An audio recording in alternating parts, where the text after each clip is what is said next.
Majik. I am the GIS specialist here at the Shíshálh Nation.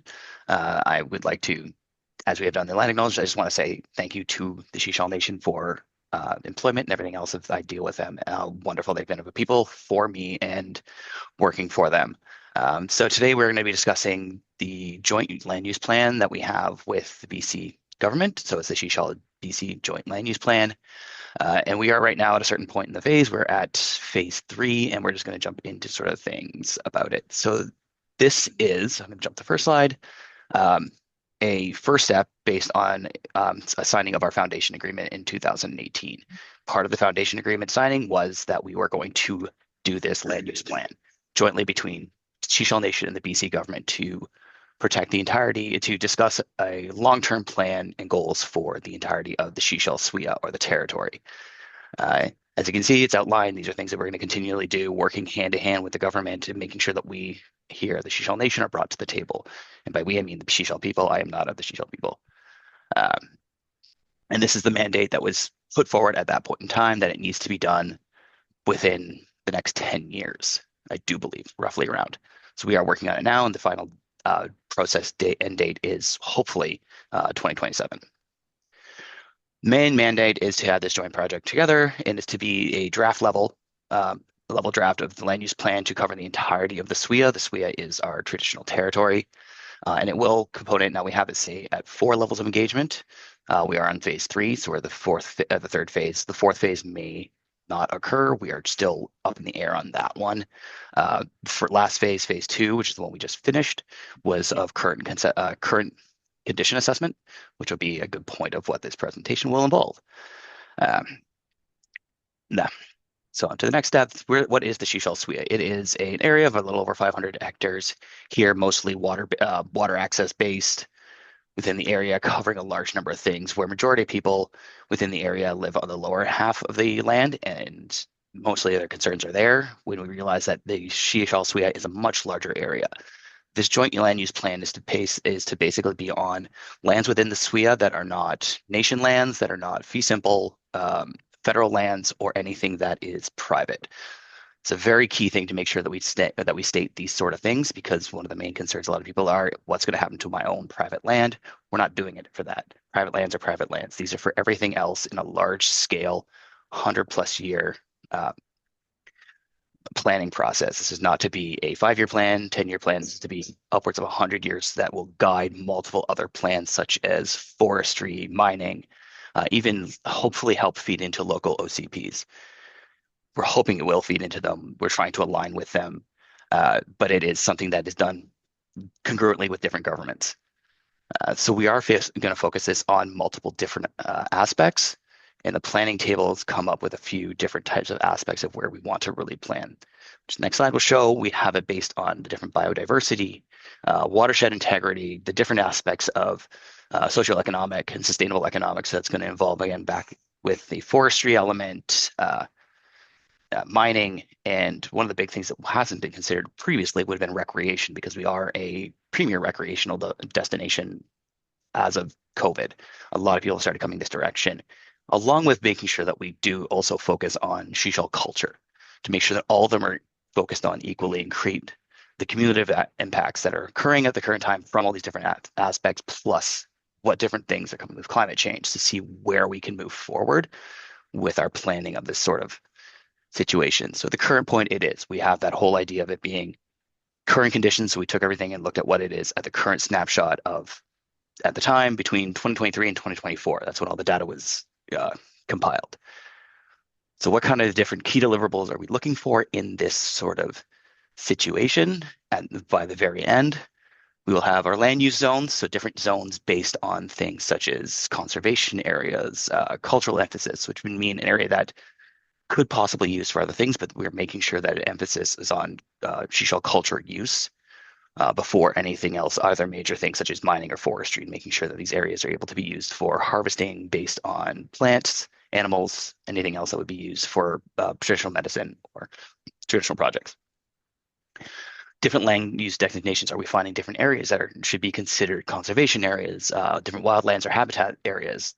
Definitely doing a lot of surveys on the riparian areas and the coastal foreshore, as the shíshálh Nation has been predominantly coastal, and a lot of our SWIA is foreshore. There's a lot of foreshore going into the mountains. Putting forward management directions and goals, that's what the scenario is coming in phase 3, which is what we're moving towards at the current moment, is really what we're doing. So it's going to be things on how are you going to manage old forests, mature forests, how are we going to increase recruitment, how are we going to increase or decrease, basically looking at things of areas for wildlife protection areas for different species, such as we looked at many different species, but we're looking at mainly species such as like deer, grizzly bear, black bear, elk, different things that have been predominantly used historically by the nation and also recreationally by hunters. The idea is to sort of try to figure out a good balance between that and the economic side of it. So not saying that we're going to try to drive all land-based economic activity out, but it's more of trying to work with them to conserve as much of the forest as possible and much of the land base as possible to have a happy medium between everybody involved here. And then priority actions at the end.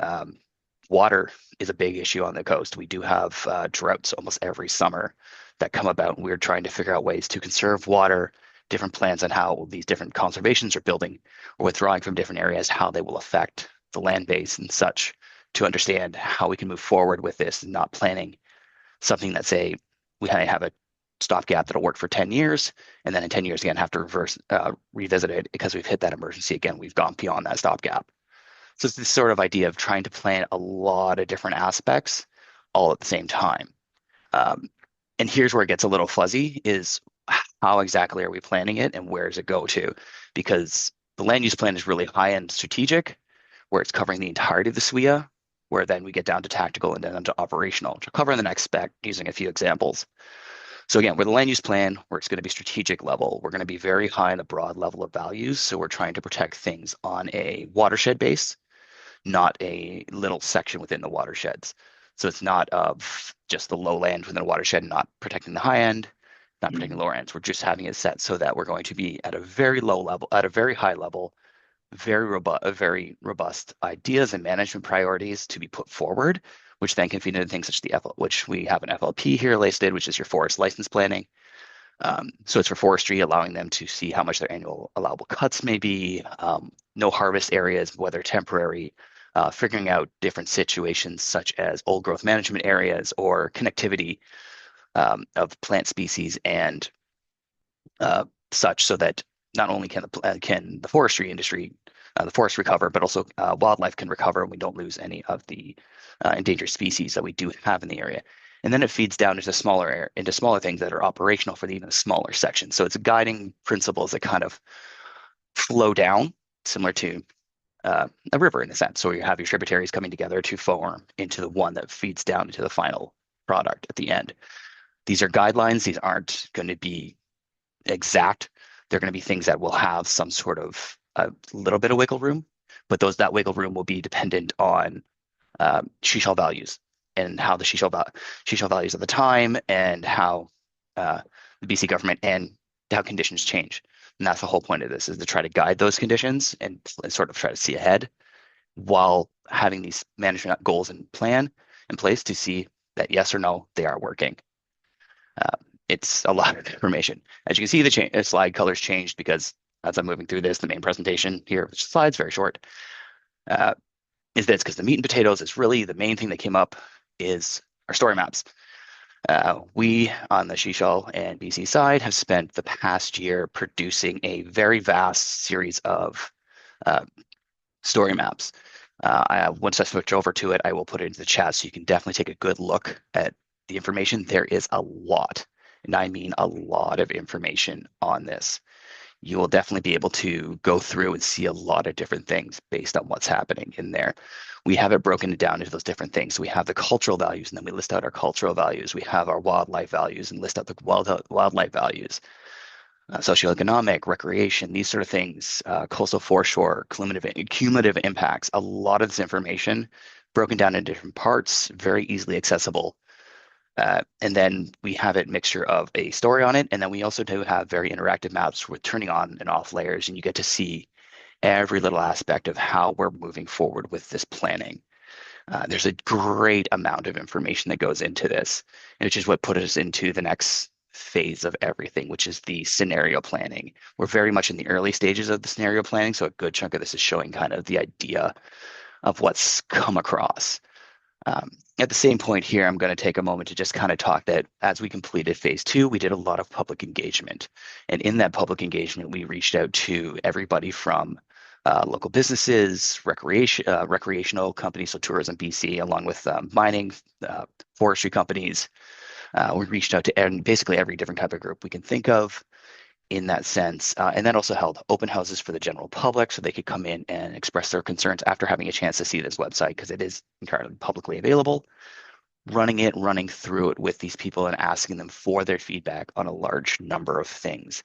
We then did the same thing with the Shíshálh Nation, with the community members. We did it in two versions with the community members. We were trying to do it in very similar, having an open house forum where it turned into a lot of conversation, but not going anywhere in particular, to the actual thing that we did that seemed to work really well with nation members, and I think would work well with almost anybody of the general public, is we did land-based dialogue, where we took a group of people with the nation. We filled our nation boat. We could hold about 10, 15 people. We took them out into a certain area, and we had keepers of culture and members of the Shíshálh Nation staff, our some of our better environmental techs and biologists come out and explain everything that's going on in the land, why certain areas are important, pointing out these sort of things to the people and really having them have a chance to connect again with their heritage, their past, their culture, and then asking them how they feel about this. And that in its sense really gave us a good value of what they really feel. And I feel like something in that situation works well with anybody.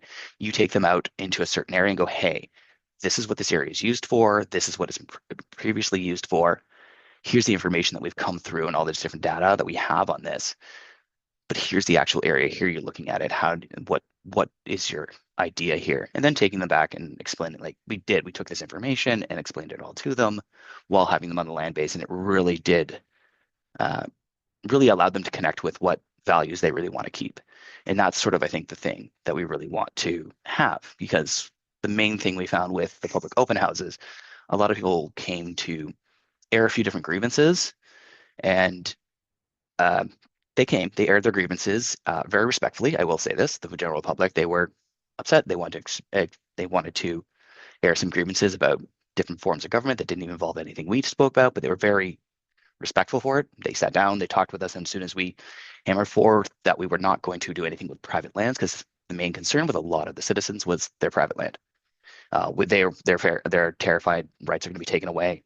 Not going to happen. We're working on everything outside of that land. And as soon as we got into that with them, their minds lit up, because then they were like, oh, where can you conserve? Like, where do you guys go hiking? What areas do you want to see conserved? That sort of thing. And understanding, getting feedback from the public in that sense really, really helped us in a sense with that, so that we presented forth a lot of information and got that back, which brings us into the final stage, which is basically here, which is going to be the third stage, where we are basically setting up 3 to 5 scenarios based on cultural, environmental, and economic values. That's very broad to state that the actual planning process is these values are going to be brought down into different versions of it. So it's not just going to be those exact values, but it's also going to be based on current conditions, different modeling that we have had done, things such as climate refugia. We do have a large amount of climate refugia for the shíshálh SWIA that was done, helpfully done by the University of Alberta, and dealing with a lot of other information going forward in that sense. How does it affect this? How does it affect different industries such as mining? How will it affect forestry? What's the input coming from forestry back on these different types of scenarios? Can we get different information from them? Because we did realize that during this point we had data gaps, so we've been contacting a lot of stakeholders to see if they can fill in those data gaps. At the same time, we do have to make sure that we are not allowing this to be too presented on one side or the other, as the last thing we want to do is have this whole thing come through and then present this to chief and council here, and they go, this doesn't represent anything we're doing, and they reject it, because that's the last thing that we really want to have done, because it has to be something that not just that BC and the general public are proud of, but that we really have the support of the shíshálh people. Because if we do not have that support, this goes nowhere, and this is just to me, a flop at a time. And that's the main thing we on the shíshálh side are making sure to fight, that they are at the table and their voices are heard. And we do take everything they say into consideration very seriously, because they're the stewards of these lands. They've been the stewards of these lands for thousands of years. They know kind of what's going on here. And that's the basics of whereabouts we've gone to. But the best thing to really show a lot of this and really understanding, I'm going to stop sharing this screen and we're going to jump over to the other screen here, which I want to share, which will be, let me find where is it? I lost it. This is amazing already. Just filling the gap. Yeah, I had the wrong screen up there. All right. Yeah, so what I'm looking for is here. So what we have is the actual website. And what I will do here first is I will take that and I will jump into the chat here and I will drop. That is the website itself for everybody who's wondering what it is. So as you can see, we have it split up into many different components for each one of the CCAs. So if you were to jump into anything in particular, say you were to take climate change. So jump into the climate change, it's going to pop open the story map where I can go into the great detail of everything, but I'm just going to do a basic rundown. This is going to be similar to all of them, where we will have our background, the assessment, different things that we're considering. So again, you can have a very large amount of information on a lot of this stuff. Everything's linked through. All the information is sort of described. We have all this stuff. So it is based on different aspects of how we gather the information, where we take the information from. A good example here where we have a link to the source for our climate refugia. And the big thing that I myself as a GIS analyst spent a lot of time working on is actually this interactive map we have here, which is disclaimer. This disclaimer will come up every time. And it is just really well done, I think. I might be biased because I worked on it. But we have it set up so that with our different map layers, we have it set that you have your different styles of layers. This one's very simple. It will have then where you can load in every little different type of layer, which from here, which from our layers, you'll be able to see the different style of resiliency. And say you have questions on this layer in itself. If you wanted to, you can click into the details. And we've done the work to make sure that all of our metadata is filled in for every little bit. So if you have any questions on what the data is, it's there. We have all this information with every little aspect of it.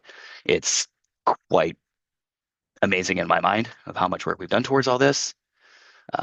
Climate change is not the greatest one to show to start off, but what we also have with some of these is if I were to jump into something like watershed integrity, again, very listed out of the interactive map here, is that we have everything listed out of our layers usually into multiple categories.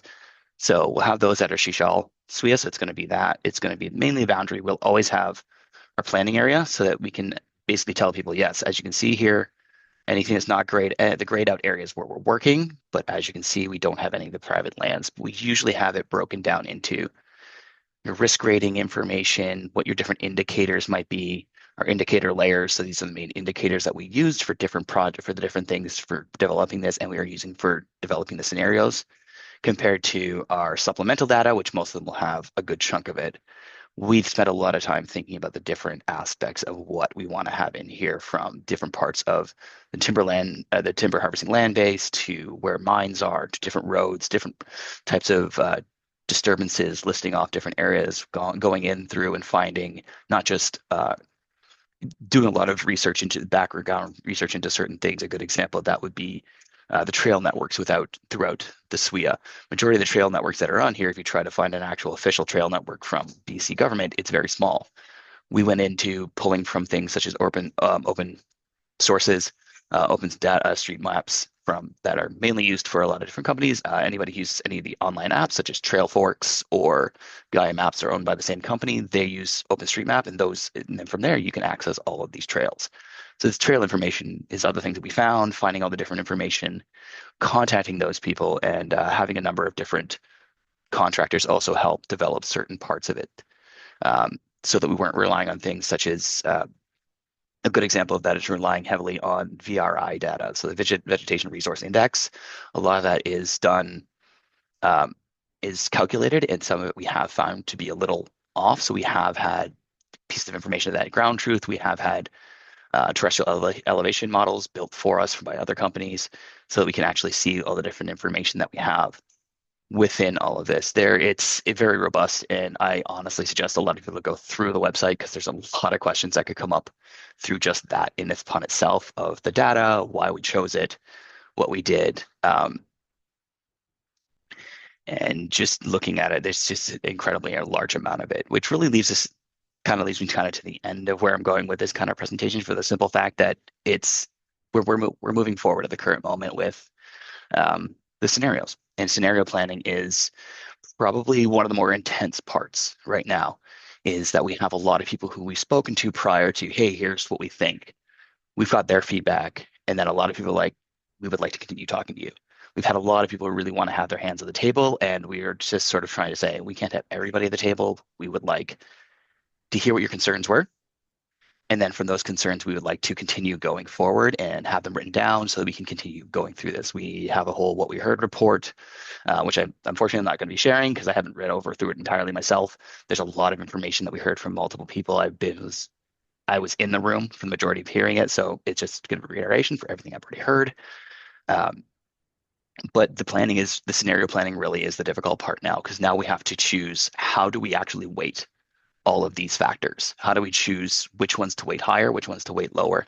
How do we do this to make sure that we appease everybody across the board equally? That's really the key component there, is appeasing and making sure that everybody feels comfortable equally with this. Because we definitely have a lot of people who maybe have, or companies or stakeholders who have more influence pushing harder than other groups, and it becomes difficult at times. But at the same time, we're definitely trying to listen to everybody else and mainly make sure that us, the staff here, we don't speak for the Shíshálh Nation. We take this information and go back to them, speak to the people, and have the community tell us what they believe based on what we state. And that's about it, I think, because beyond that, I can answer tons of questions on everything here. So I'm just going to jump off and let people ask. Thank you so much, Michael. Yes, look at all the applauses already. Um, this is just a fascinating project. So you have options for folks that would like to ask more, and I'm sure there's going to be plenty. I think you can unmute. Justine, are we okay for people to unmute if they need to? Yeah, okay. So you're welcome to speak. You can raise your hand and speak, or you can type in the chat. So we'll just monitor and see. Don't be Yeah, shy. I see one hand Looks up like at least. Jackie's ready to speak. Go ahead, Yeah, Jackie. Hi, thank you. Can everyone hear me? I can. Okay, great.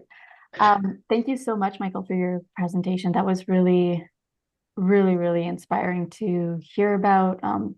Amazing work on the maps. I know how we talk about maps all the time, and we talk about how we want maps all the time, and then it takes so much time to actually make them, and to see how intricate your story maps are and how much explanation there is really, yeah, it's really inspiring. So thank you for that. I have two questions that kind of are within the same realm. Something that I work for the Husseinich Lands Trust Society. And I also the Husseinich Lands Trust Society works closely with the Husseinich Leadership Council.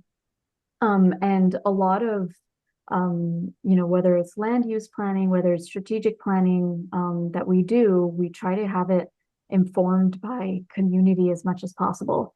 And one of the things that, we're up against is community engagement takes a lot of time, and B, it's making sure that, you're not going faster than community, in the sense that you're, a lot of these concepts that we use in planning can be a little bit abstract to people, right? And they're coming to your community engagements, and you're throwing around a bunch of acronyms, and you're throwing around a bunch of information, and there's a lot of information, and you want to engage with people as much as possible, but then you realize that you're speaking in jargon, and you're not speaking in ways that is understandable and makes sense to people. So there's kind of two questions that I have. I heard you talk about your engagement with chief and council. But I'm kind of wondering, apart from, chief and council and bands, is there any other, or what, have you come up against, or what has worked in terms of community engagement? And then the other part, the step two of that question is, now that you have these tools that are, they're amazing. And I'm thinking, just for me, I'm used to working with a lot of these tools, I'm looking through this and there's a lot. And I'm not too sure where to go. I'm not a map specialist. So even just looking for layers, I'm having a hard time. Like, I would need someone to guide me through how to actually use these tools, right? So I'm wondering, within your community engagement, has there been, or have you found, or are you planning some kind of community education about how to even use these tools in the first place? So those are actually two great questions. Actually, and we did run into those, so both those same problems in this. So with the It's a community challenge. engagement, yeah. So with the community engagement, we found incentivizing was one of the main things to get people to come out. Um, what we found, especially here with community engagement, we find that offering things up like a raffle for a grocery gift card works really well for people to come out. They're like, hey, they'll show up for, a possibility to win free food. Just to win, something like that. Just it's usually we've done like $250 gift cards, and we have one or two. We do the raffle out. That's how we usually can get a good chunk of the community in. When we held initial engagement, which we did over multiple times, majority of them were workshops to explain how to actually use the website. So we did webinars over how to use the website initially. We did in person. We had people there to explain everything else. To make sure. And yeah, it is a lot of information, and there's a lot of questions coming back, and we literally were sitting there. I also want to say this is a very large group effort. I'm not absolutely not alone. There was multiple people working on this, and we did have some other people. We had other GIS specialists there who were like, hey, would you like to, during the workshops, we had somebody dedicated who did nothing but actually present how to use the website. We were doing it for a whole day, 8 hours, standing there, making sure that people understand what we're dealing with and answering as many questions as possible and being as patient with people, because it is a lot of information. And I went through that very quickly.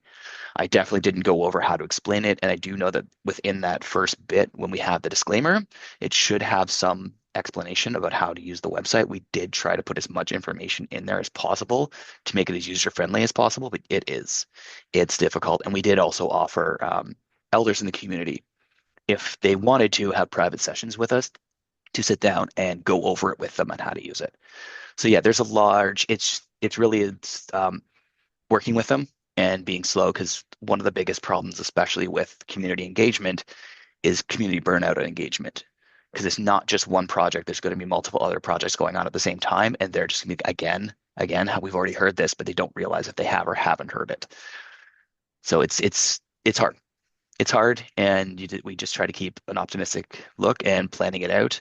And with the land base was really one of the big things that worked, because it was over the summer. We usually did it on a Saturday and Sunday, where we were out on a boat on a gorgeous day. Um, offering people free rides up and down the inlets worked really well to get them to sit down and talk to us. And I got the pleasure to go on one of them myself. It was one of my favorite trips of the summer. To the point where I got to see one of the pictographs that we have.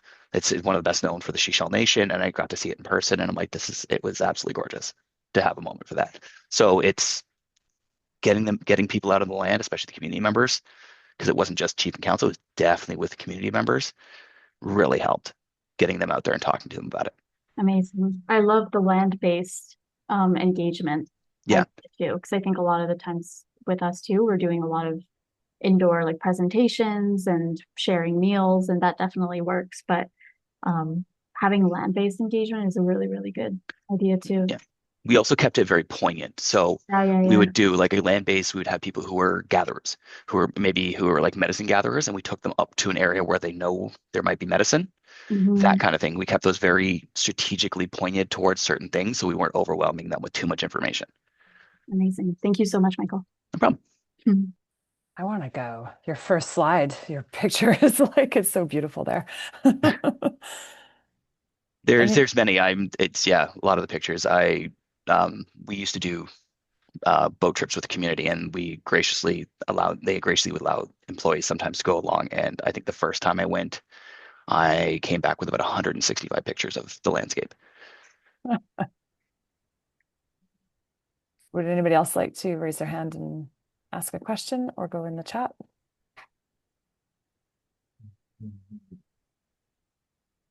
Maybe people need to go and scurry away and look at all your web page too.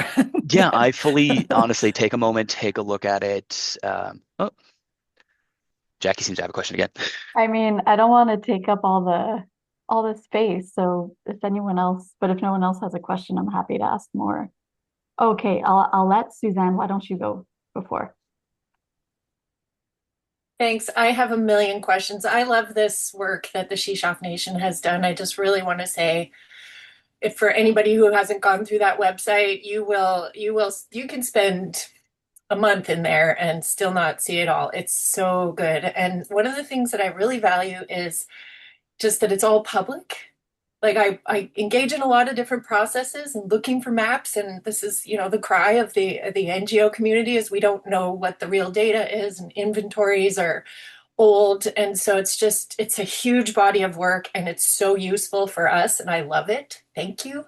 I'm curious too about next steps for the I'm with the Sunshine Coast Yep. Conservation Association, and we put in some pretty vast submissions. And so I'm not totally clear. You said you have a what we heard report. That's not really ready Yes. yet. But then what happens Yes. after that? After we all get to read the what we heard report, what's the sort of pathway? So the next step is as we're moving into phase 3 is we on the back end, we're going to start taking all the information, all the considerations that everybody spoke to us and start, as we are right now, putting together our scenarios to be modeled. So based on the input that's come in, we're starting to scenario model based on different aspects of those things. And then once those models are ready, we're coming back to the public to say, this is what we figured out. So then again, similar situation where we are trying to make sure that we have all the information on our end. I can't remember if I don't know if we're gonna let the processes be public, but because some of it will be proprietary because we're getting some information from proponents and other stakeholders. But at the same point, again, we're trying to come forward with all that public knowledge to say, this is what we came from based on what we have here.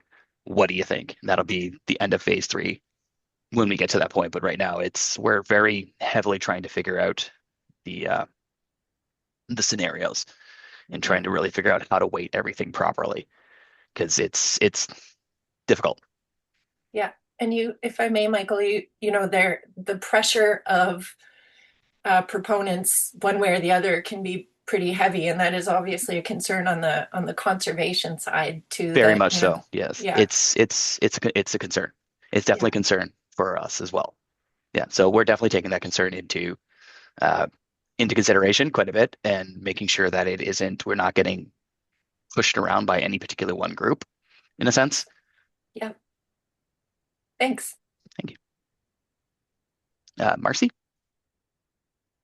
Hi, thank you, and thanks for your presentation. I'm from the far other side of the province over in the Kootenays, in the southeast corner in the Rockies, and I work with Kootenay Connect, and we're looking mostly at big landscape ecological corridors over here. And we've created a similar web mapping tool in terms of having a lot of information database, and we have a lot of wildlife information as well as all the sort of typical provincial and local regional district data sets all pulled together.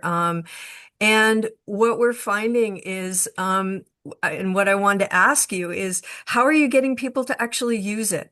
Because there are so many ways that people do access data, and maybe our region has a little bit more data and more sort of GIS shops doing that sort of thing. But we had a joint project with the province, so with their GIS folks, so we've made sure that all of our data is constantly being updated within this sort of web mapping portal. But the uptake part, how do we get folks to use it beyond the small group that's in our corridor working group?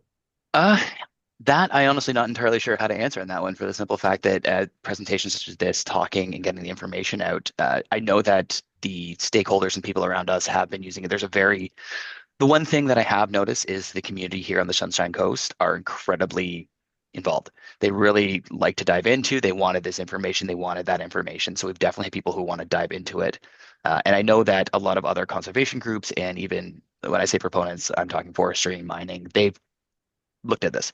They've all had their GIS analysts take a look at this stuff, and they are also still discussing and talking and contacting us and things such as that. So getting outside, it becomes difficult. We kind of have to advertise it and discuss with other people, and even getting some people to come in and actually take a look at the information at times, it can be overwhelming. It's a Yeah. mixture of having that presentation, showing how to use the information, and just constantly being open and to ask the questions and being able to help guide people through it. But yeah, it can be difficult. I just do know that those around us that are important, who are talking about this project and want to know, yeah, they're definitely using it. So we know that Yeah. who we want it targeted to has definitely been looking at it. Okay. Well, thanks. I think it's fantastic what you pulled together. It gets me excited. I love maps too. And the main thing is to make sure that, as folks want to, even just managers that aren't GIS folks want to be able to, ask questions and, have queries and pull together some visuals for a meeting or whatever. We've been trying to just figure out how we even create scenarios for how to use the web mapping tool, like just to show its functionality. And yet, as you know, it's a huge time of investment. And sometimes you don't know that you're actually doing what you need to do for the users. So that's why I thought I'd ask you. Yeah, and it comes out a lot of questions back. The conversation back and forth is a very, very important thing. Yeah. Making sure that we're talking back and forth constantly with people.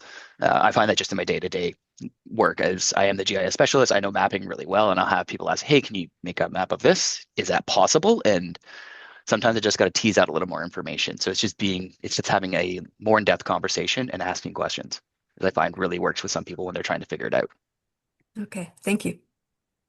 Maybe we need to do another follow-up in a year or so. No, Okay. we'll How see. to answer that.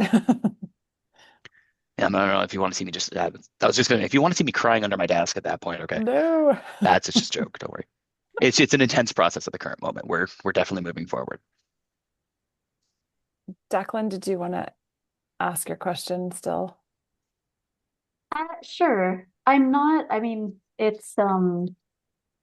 I'm not sure you'll be able to answer this or whether it's a time to ask it, but I'm wondering about funding. I'm wondering about, did community engagement funding come through First Nations organization? Was it all government funding? Yeah. It's both. Okay. It'll be both. We get funding. We get part of the signing of the foundation agreement was a large amount of funding from the BC government to do this. We do get some funding from the federal, and I do believe there is a good chunk of money coming from the nation itself. Okay. The Shíshálh Nation has done pretty well financially in their sense.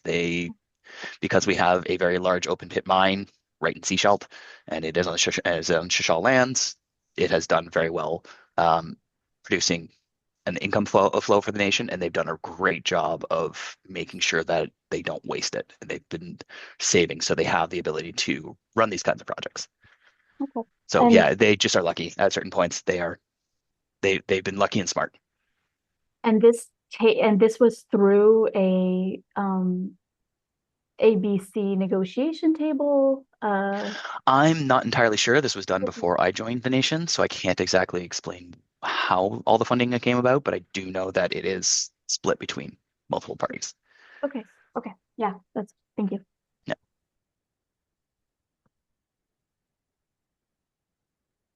Any other questions?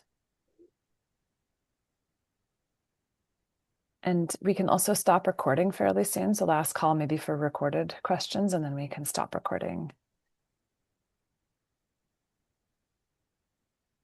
It might be a good opportunity to, as a note, we have had a huge amount of support from the UBC Botanical Garden, Tara and Dion.